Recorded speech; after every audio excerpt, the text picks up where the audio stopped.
Welcome students. This video based on a special type of topic called how to express the GCD of given two positive integers. Here I am naming it as small a and small b. Two positive integers they are going to give you, and we are going to find out GCD first, as I mentioned earlier, by using that algorithm, Dewey algorithm or Euclidean algorithm.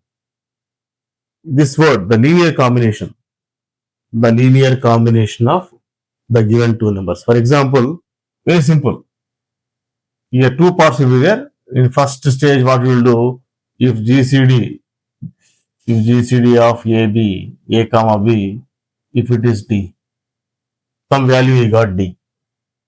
Then what we are going to do, this D, the GCD whatever obtained, we can write linear combination of A and B, means A into some integer plus B into some integer.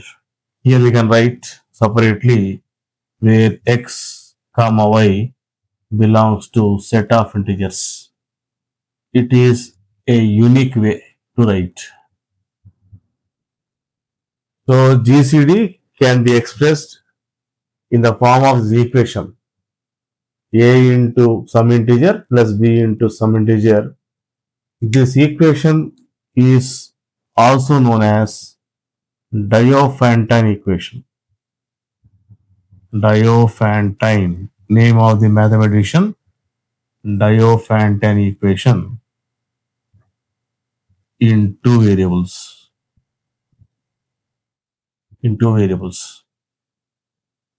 It is an additional information there. It is given to Diophantine. So how to express the GCD as a linear combination of the given integers A and B. Here x and y are unique integers. We are going to find out what value of x and what value of y. On multiplying these two, we get back GCD. It is also called as Diophantine equation in two variables, in x and y.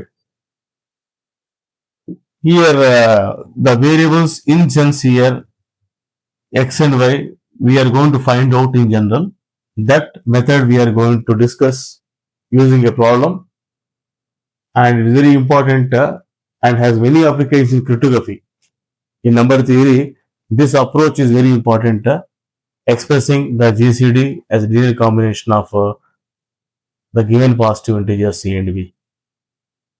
Let us discuss how to work out in part 2 by taking a numerical example so that you can able to understand very clearly. Do share our video and subscribe our channel.